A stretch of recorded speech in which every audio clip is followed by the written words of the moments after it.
Ever been in a church where while the preaching's going on, there's little children walking around in the aisleway? No? No. You never been in a church like that? No. Have you ever been in a church like that? Have we been in a church like that? Have you been in a church like that? I've been in a church like that. Very disconcerting, no? Well, I think it's very disrespectful. Well, that's true. Yeah, and it's very distracting. Been in churches where the parents are taking the kids out because of being, disruptive. Well, make that big behave, punch them out. Need a button, please.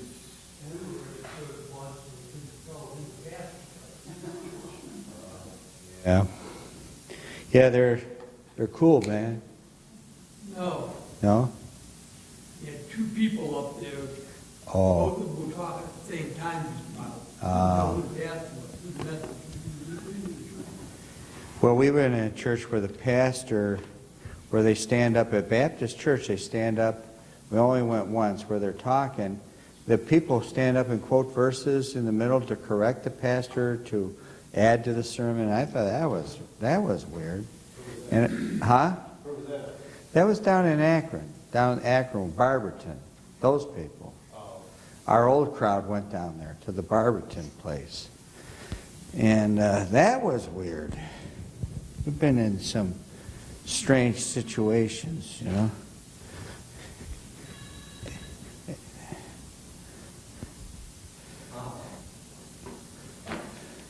And we didn't get anybody more on the singing, did we? No, just, oh, Brother Wiltsey. There's others coming in, though. We know that well, they had to be here to pick up the baby, right? And they had to go do something. We are going to be in Ezekiel 33. I don't have my glasses. And I forgot them. And I made an outline, and hopefully I'm interpreting it right. Hopefully. And, huh? We will correct me. We will correct me. Yeah. Well, thinking of corrections, why was the law in the box in the Ark of the Covenant? Folks, these old-timers, this is what they say 400, 500 years ago or more. It was to keep what would condemn us away from us, to give us this temporary type. They don't enhance on that, but that's what they're alluding to. To give us temporary this forgiveness. And the thing about the cloud, but this is what these old-timers say. I have never heard that stuff, ever. And so I do reading, and I try. Folks, I do my best. I do my best. We are going to be at Ezekiel 33. We have 13 points in just 4 verses. So I know it's a lot of points, but doesn't mean it's going to go slow. And there's a paragraph marking at verse 30. It ends at verse 33 because that's where chapter 34 begins. Why don't I go ahead and just read it, and you get the kind of the thrust of this. Also, thou son of man, and I would assume it's the Lord speak. Now, here's my first. Without checking anything and looking it up. I mean, there's not a lot of good commentaries on Isaiah, Jeremiah, and Ezekiel, because you want to know what a lot of preachers know about Isaiah, Jeremiah, and Ezekiel. They don't know much. Yeah, they don't. You know, those are tough books, man. They're tough just to read them, you know. But if you read them enough, they become easier reading. But, you know, to interpret all that. Also, thou son of man, I assume it's the Lord talking to Ezekiel. The children of thy people still are talking against thee by the walls and in the doors of the houses. And speak one to another, every one to his brother, saying, Come, I pray you, and hear what is the word that cometh forth from the Lord. And they come unto thee, I would assume, unto Ezekiel, as the people cometh, and they sit before thee, I would assume again Ezekiel, as my people, and they hear thy words, but they will not do them. For with their mouth they show much love, but their heart goeth after their covetousness. And lo, thou art unto them as a very lovely song of one that hath a pleasant voice, and can play well on an instrument. For they hear thy words, but they do them not. And when this cometh to pass, and in the brackets he writes, Lo, it will come. That's our title, Lo, it will come. Then shall they know that a prophet hath been among them. And recently my daughter, Molly, has asked, well, when are you going to quit? I don't know why. Years ago she wanted us to move into a condo. Sell the house and move into a condo. We're glad we didn't take her advice to do that. Not to say we won't end up in a condo. Who knows where we're going to end up. And but she asked me when I'm going to quit. Did she ask you or did she ask me? Who did she ask? I can't hear you, babe. Oh, did she ask me or you? Oh, you. Oh.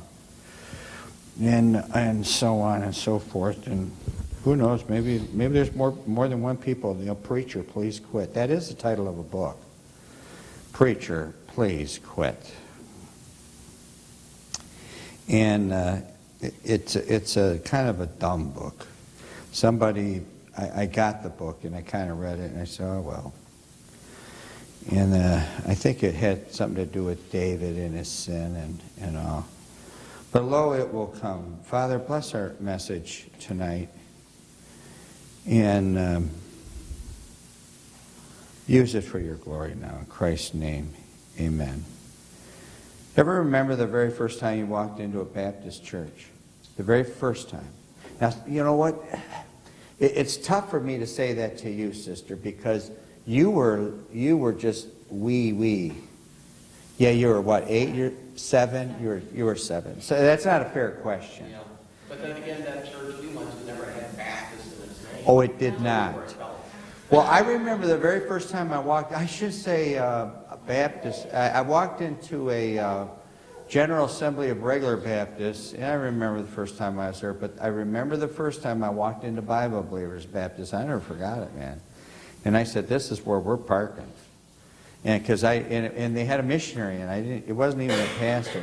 And I was so moved that here were people that actually believed, and if it wasn't the people, it was you don't have to play with that, honey, and that it was the preacher believed what he was talking about. He meant it. And it wasn't, I remember actually what he says. I quote it sometimes. I never forgot what he said. He wasn't quoting any verses. Do you belong to a church that preaches love? The kind of a church that can't hang on to its young people, and the older people just keep on coming because they know it's the right thing to do. I never forgot that. I never forgot that. And our first one, we have all S's tonight. It begins with the servant, and that is the Son of Man, the preacher. I assume he's speaking of him. The Lord is speaking to Ezekiel, and then as I was preparing this, I asked my wife, have you ever thought about that? Maybe I'm the greatest preacher, I'm the greatest, you know. And that's just the opposite of what I preached at the very end of that sermon this morning about being humble. But, you know, who said I am the greatest? Wasn't that Cassius Clay, Muhammad Ali? I'm the greatest. And the wife told me, she says she has thought about that. And as we were playing the piano there and singing, I thought, well, and maybe before that I thought about it, the preachers that are in the Bible, and you may not have good thoughts about it, but say something good about Eli. Eli was the last. There's 14 judges, and he's the, I guess if we go by count, that makes him the 13th, and Samuel is the last. Name something good about Eli. Right there, the servant. He kept his finger. Is that a fairy tale? The finger in the dam? Or in the dike? In the dike. The little boy saves the town. The little Dutch boy. Little Dutch boy. He puts his finger in the dike. He saves the town. And, I mean, if he didn't, the whole town would be lost. It was all dependent on one person. Eli was faithful to the last breath when he fell over backward and he broke his neck. And I know in preaching and hearing about Eli, there's not a lot of good things preachers say about Eli. They say, well, he was a good man, but a weak man. I've heard things like that. But Eli really was a good guy. He was faithful right to the very end. Very end. How old was he? Would you be a little whipped when you're 98? I mean, give the guy a little slack. He would be a little weary when he's 98. And how much time takes place? But when his sons go haywire, and then, I mean, he's probably tired, you know. But he was the man of God to the end, and he lasted. So, being the servant, wherever you go, there's got to be the servant. In the house, usually in the home, who is the servant? Who is the servant? In the house. The wifey, yeah. You know, husband goes to bed, but he does have to get up. And wifey not necessarily has to get up so early, but she generally does get up early.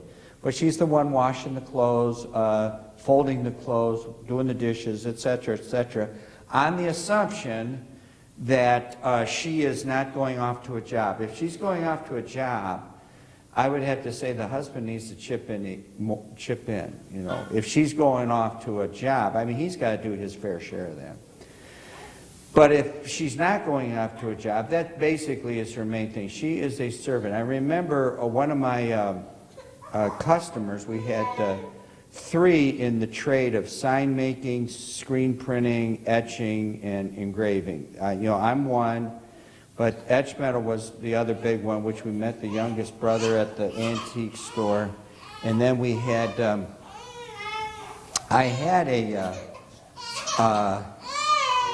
he came in, this fella, it was, I won't say the name of the company, it was around the corner here. And he came in on Easter weekend. And I believe it was on a Saturday. And I believe it was middle of the afternoon, like 3 o'clock. And he was a 32nd degree Mason. And I was doing work for them. So I understood, not that I understood Masons, but I understood their logos. I was engraving stuff for the guy. And I had no convictions one way or the other. I was lost. You know, it was just a job. I had no convictions one way or the other. And he came in and he said, oh, I knew you'd be here. You know, it's Easter weekend.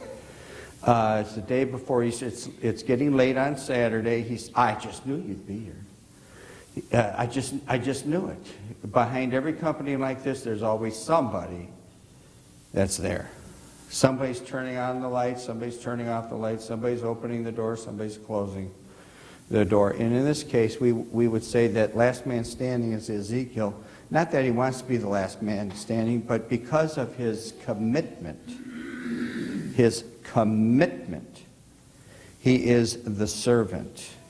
And there are people that are like that. I know that my daughter had, yesterday I saw her and she brought the boys. We already had Lil. And she said, I know I'll be taken care of when I'm older because my 2 boys care about their mother and take care of her. You know, those are good traits, folks. Good traits of being a servant. A servant. And the most important place to be a servant for all of us here, and that is in the house of God, you know, in God's place of worship. It begins with the servant. Thou son of man, the children of thy people, and those are the saints. So there's not many saints here tonight. We got 1, 2, 3, 4, 5, 6, 7, 8, 9, 10, 11, 12, 13. We have 14 of us. That's probably a... Uh-oh, and there goes 3 saints now as we speak. And, hey, we started out with... how many saints did Jesus start out with? How many did he start out with? He started out with 1, right? That was his circle, just him. And then he starts gathering them up, you know. And when all was said and done, he had the 12, which one was hung himself. Then they all forsook him. And then how many were in the upper room? And I think it doesn't give the exact number. It says about 120. I think that's the word that it is used. So it's not overwhelming, you know. And folks, I don't want to entertain people. You know, there's different tactics to doing it. And we say, well, this is the way it's done. This is what works. Well, you do what works to get your numbers up, because that's what it is. It's all about in some of these places. But what works is the Word of God. Amen. So, and that's what is supposed to work with the saints. Now, for the saints that need to hear this, that maybe they're not here tonight, and I prep this message. I prep messages for specific reasons. You know, and as a general, when I'm done prepping the message, you find out, well, those that you prepped it for aren't here. So I stopped doing that. I just prep the message. And then whoever's here is here, the saints. And it says here, and I don't think we have this going on here these days. We may have had it in the past. It says there still are talking against thee by the walls and the doors of the houses. And they're speaking one to another. So our third point is the speaking, and that is they're speaking against the pastor. Now, I assume I'm interpreting this right. They're speaking against him. And I'd like to think, well, half the church is my family. I like to think the family's not doing that. Yeah. No, I don't think they're in reference to God. They're in reference to Ezekiel. Speaking against Ezekiel. But in all of our dealings over the years, I can't remember some of the names. Which is the one that went to Amsterdam? Did you ever think you'd go to Amsterdam in Ohio? There's an Amsterdam in Ohio. We went down to Amsterdam to visit somebody here that came here, and then they ended up way out on the west side. Not Avon. Name another town. North Ridgeville. Yes, sir. We knew his mother very well. She would come. When her mother came, my mother came, and my mother ended up getting pneumonia. I remember when her mother was here. And the fella came here, and he came back here from North Ridgeville, and his mother, I believe his mother was with him that day, and she lived in California. And he said, I've been in a lot of churches, though. We've been in a lot of churches, but we've never. Why is ours different? You think. I don't know why ours is different. He said, we've been in a lot of churches, but we've never been in a church like this. But he doesn't say it like it's a weird thing. He says it's different. I know when Pastor Beaver was here and we were still up in the loft, he'd say, man, I preach out in other churches, but I've never been in a church like this, he would say. Why was it that he was never in a church like this? Do you remember? When we were just beginning. Do you remember? Huh? Well, it was small. All churches technically should be small when they begin. He said instead of being filled with women, it was filled with men. He said, that's weird. He said, that's not normal, you know. And I remember I had a customer on the phone, and she was Scottish or Irish. Who does that? Is that Scottish or Irish? Aye, laddie. Scots? Well, she would say, the old country. And I said I was a preacher. My name was Tucker. And she said, aye, lad. We had a dear pastor, Pastor Tucker. And she went on and on and on about the dear Pastor Tucker. Yeah, she went on and on and on over the phone with me. Yeah, dear Pastor Tucker. And so the speaking goes on. We had another girl here. She was from the Gospel House, but she lived, and they came out, you know where 271 joins into 71. Out your way. 271 joins into 71. the route, the exit, just before you hit 71, the last exit there, what route number is that? 3. Route 3. You exit Route 3, you go south there, and you meander around. Their house burnt to the ground. Well, they had come here, and she said she used to drive by here all the time. She said, I got to go to that church, I got to go to that church, I go to that church. Her husband never came because he always wanted to, he was always wanting to do, they had to do some ministry. They was doing a youth group over at Gospel House, but he never came. She then came for a while, and we went and visited him. In fact, I pulled this out the other day. The guy made me this. Her husband made me this, is that a chalet? It's a bludgeon stick, you know, it's a walking stick, and this is what he does. And he said, what's your favorite verse? I said, faithful is he that,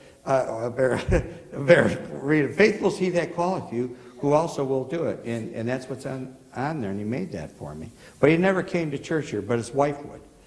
And his wife came, and she knew all those people that came here from gospel. And she said, man, we've been to a lot of places. I've been to churches all over Cleveland. And then she would say the same thing. She would say the same thing. But I've never, remember that? What was her name? She's the one that had the black hair that was kind of like spaghetti. I forget what her name was. And she said, but I've never been to a church like this. And she was in reference to the preaching. I've never heard anything like this speaking. And so, in this case with Ezekiel, they're speaking against him. Against him. I would assume in any church, in any situation, you have people that speak against you behind your back, but you also have those that speak in favor of you. But look at the next point. Against thee by the walls and the doors of the house, and speak one to another. And this is what they're saying. Every one to his brother, saying, come, I pray you, and hear what is the word that cometh forth from the Lord. If they're speaking against him, but they're encouraging people to come, what S word would be? It's kind of like being sarcastic, isn't it? At least that's what I have my next with. The sarcasm. They're inviting people. Now, we need to invite people to church, obviously, to get saved, to hear the death, burial, and resurrection of Christ, that they can lay their burden down. And recently we heard of somebody who won't say who and how, and they want to invite these people, this person, to the church, and they're Jewish. And I thought, wow, this sermon this morning may have been perfect for that. But I'm not converting. We were told through this person, but I'm not going to be converted. And, you know, famous last words, right? Famous last words. But the sarcasm is, come and hear the word of the Lord, almost like mocking to show up to see. You know, it's a spectacle to see Ezekiel. Come on, it's actually entertaining. Today's entertainment is on the television, right? And we get by far more entertainment after a while on the ads. And even those are the dumbest things on the planet. Even the ads aren't very good. And so we get our entertainment by means of television, but entertainment back then was you went to the church. It used to be for Charles Spurgeon, the only way into the church for these revivals was you had to be lost. If you were a member, you couldn't go. Is you received tickets to pass out to people who would go. And they would go because there wasn't Walt Disney, you know, and Adventure Road and, you know, all that.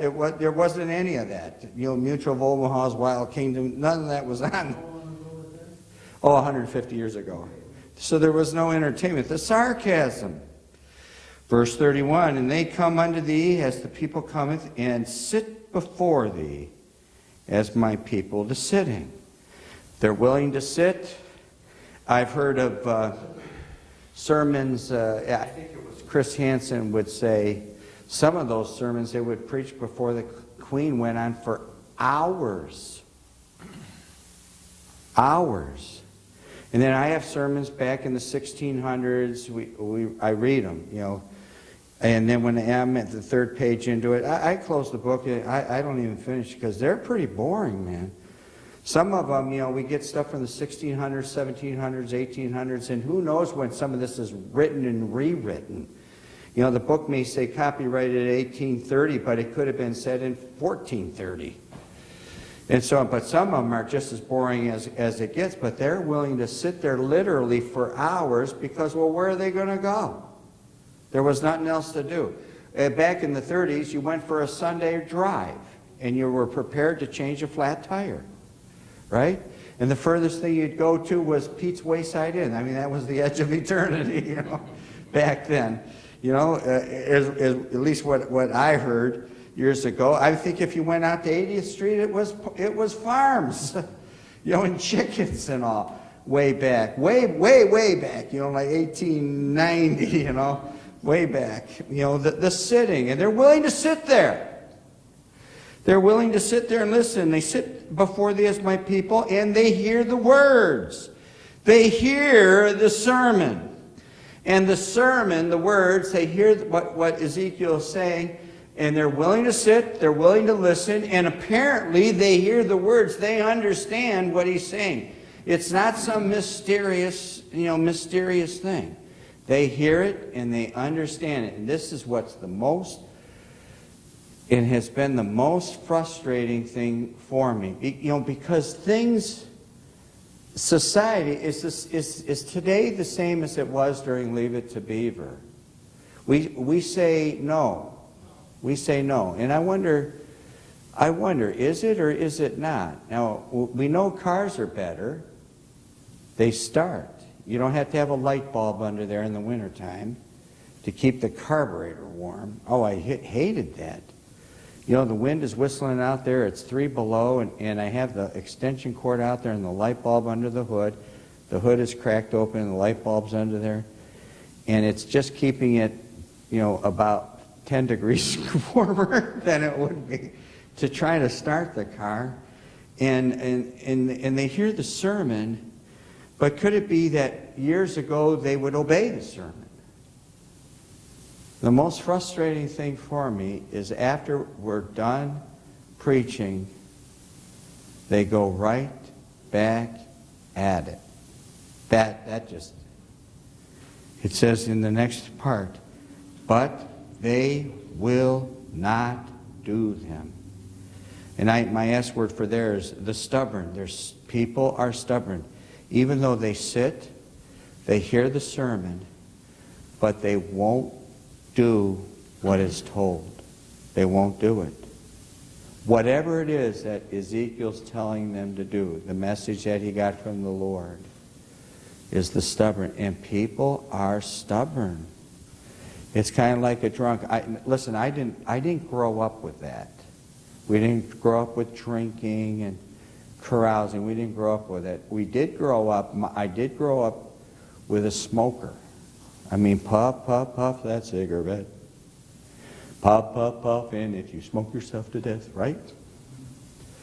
I grew up with a smoker, and his spleen burst when I was 4, and he came out weighing about 50 pounds less. He said he looked this is my father, he looked in the mirror after 30 days, he didn't even recognize himself. He said, who's that strange man? In the operation they gave him, it was 98% failure. And they just realized they did a new thing. We're talking 55, 56.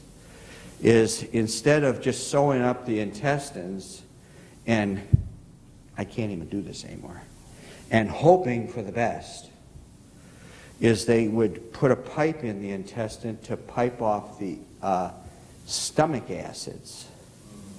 If you didn't pipe it out, and you're plugged up from this sewing up, and it can't go anywhere, what happens? It just builds up, until what happens? You blow up. It would explode. Then you have stomach acid all over your intestines, and instead of eating the food, it's eating you. It's actually and what happened to them? They died. Well, they just like the month before, they figured out, they finally figured this out, stick a pipe in there and pipe it off until the wound heals up. What they sewed up. And he said that they piped it off into a jug, probably one of these 5-gallon jugs or a glass jug. It overflowed because the nurse didn't change the jug out.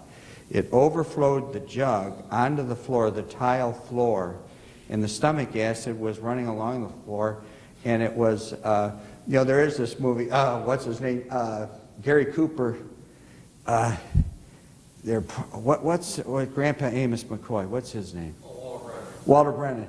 He pours it here. Have some of this, and the stuff hits the bar, and it bubbles up. It's dissolving the finish on the bar. He said, "What do you call this?" He said, "Rub of the brush," And that's what the stomach acid was like. He said it actually made a path in the tile. It ate the tile. And so he healed up, and they said, well, now it's time to pull the. Our doctor was pretty rough. You were probably his last customer, my dear, and he said, well, I'm going to pull it out now, and he pulled it out, and my father said, they heard me all over the whole hospital, 3 floors up, screaming, screaming, That's the way they did things, right? 60 years ago. That's how they did it, So the sermon, they hear it, but they don't do it. They don't do it. Now, why did I bring that up? I did grow up. I did grow up with a smoker, but it wasn't like we had to stop all this stuff. But folks, we have people that are hooked on other things. They're hooked on it. Hook, line, and sinker. It's not alcohol. It's not drugs. It's not smokes. It's other sins. Other kinds of sins. And when all is said and done, the last hurrah is given, amen, the sermon is over, and give it 5 minutes and it's right back at it. That is the most frustrating thing for me. The stubborn. Verse 31. For with their mouth, for a little while, with their mouth, here's our next word. They shew, if we want to pronounce it right, show, and that is the showing much love. Oh, brother, I just love you. You preached on love, and now I'm going to love one another. I love and hate your guts, I just love you to death. We love one another, and it says that they show much love. But it says, but their heart go after their covetousness. So with their lips, they put on a good performance. But with their actions, the sinning goes on. Our 9th point is the sinning. It continues because they go after their covetousness. They still go at it. Whatever the sin is. And that's what's going on in Ezekiel's day here. Okay, in verse 32, our 10th point. And lo, thou art unto them as a very lovely song. So our next one is the song of one that hath a pleasant voice and can play well on an instrument. Some of the best singers in the world that I have ever heard is in a church. Man, we've heard some. We went up here to the Nazarene church. We were invited one year, and we didn't go. We were invited the next year, we didn't go. And finally, we were bugged enough, and I said, all right, I'll go. It wasn't the guy that I knew really well, who was a salesman. And I asked him, well, what do you guys believe? Do you have a statement of faith? It was like hush-hush. It was a big secret. He wouldn't tell me a statement of faith. And I don't know if they were ashamed of it, or maybe he just didn't know what it was. Do you have any literature? I'd like to know what you believe. But we went up there for their Christmas program. Was it Christmas or Easter? I don't even remember. But that girl could sing. You know, that little church, well, it wasn't a little church, but it wasn't a mega church. But man, she could sing. She had a pair of lungs on her.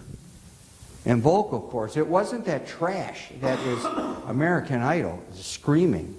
It was real singing. Every once in a while, I'll tell the kids, well, log on to this song, and log on to that song. They'll log on, and they'll hear Perry Como or something. He said, wow, that's singing. You know, it's not screaming. You know, and they realize there's a difference. What they're doing today, folks, that's not music. You know, you call it what you want, but it's not music. It's noise. So there's the song. And so they continue to come. They come to church because the preacher can sing. And when we're talking about singing, we're talking about the sermon. It's pleasant. It's not like putting you to sleep. It's pleasant to listen to. It's not only entertaining, but it's edifying. And they're getting something out of it. They're getting something out of it. It is the song as a very lovely song of one that hath a pleasant voice and can play well on an instrument. I mean, it's not like I can play C, G, and D, but we're talking really it's Jose Feliciano. The guy can actually pluck it. He can play it. And he knows what he's doing. He understands the instrument. And he doesn't have to try. It's actually easy to play. He can close his eyes and it's still coming out nice, right? It's easy to play. Isn't it pleasant to play when you know how to play? When you know how to play, it's no longer this frustration. And so it's easy to play, and he's playing along, and he can sing at the same time. You know, do trigger, hit the foot down, and do it all at the same time without tripping. And so that is the song, or again, the sermon. And they come out to hear that. For they hear the words. So they do and make sense out of it. They hear it. They understand it. They enjoyed listening to it. And sarcastically, as it said before, come on out and hear this guy. They said it sarcastically, but in the end it was really, it was really, really good. And they keep coming. And they keep coming to hear it. And look what it says. After they hear the voice, after they hear the instrument, after they hear the words, they understood the words. It made sense. They heard the sermon. What does it say again? But they do them not. Again, it says the same thing. They don't. When all is said and done, when the sermon is over, when all is said and done, they leave the building and go right back after their sin. And nothing ever changes. I think, what did I preach last week about growing? Grow up. Grow up. We know that tribulation, and so how does God make us grow up? Tribulation worketh patience, patience experience, and experience hope. And hope maketh not ashamed. So if we won't grow up on our own, He'll make us grow up. Right? And so that's very frustrating for Ezekiel. Is when all is said and done, they as it says in verse 31, they will not do them. As it says in verse 32, but they do them not. So my daughter asked my wife, well, when is that guy going to retire? What did she mean retire? From Tucker Steel or from the church? Oh, from the church. Why does she want me to quit the church? I don't know. I'll have to ask her. I don't know why. I don't know. Am I going to quit the church one day? You doubt it? You doubt it? Well, one day I am. Well, forcibly. Forcibly, I could. This is it, folks. And I feel like I'm going to have one from at least every day, minimum once a day. It's not palpitating. It doesn't palpitate. It's just like, I don't know. It's weird. My heart doesn't palpitate. It doesn't flutter, it doesn't do that. But it feels like I could just well, that's it. And when this cometh to pass, apparently all of this did not come to pass yet. This did not come to pass yet. And when this cometh to pass, lo, it will come. That our 12th point is the surety of this. It will come. I will be done. I will be done. Not thy will be done. I will be done. Lo, it will come. Then shall they know that a prophet hath been among them, meaning that it came to pass. And our last point is the surmising. They'll know that they've been around a prophet. When all is said and done, and he's no longer here, and there's another guy there, and you look, boy, this all came to pass. Well, he predicted it all came to pass. Or you'll say, wow, we made fun of it, but it was actually pretty good. Now we get to hear the same sermon over every week. The same sermon, just like eggs. Sunny side up this day, next week over easy, next week scrambled, the next week poached. How else do you make eggs? Baked. Baked? You bake them? Baked eggs? I never heard of that one. Hard-boiled, soft-boiled. It's the same sermon every week. And you know how much you're going to grow from the same sermon every week? You won't. You won't. Lo, it will come. I'll be gone, and one day you'll be gone too. But lo, it will come. And you'll know that you've been around a prophet when it all comes to pass.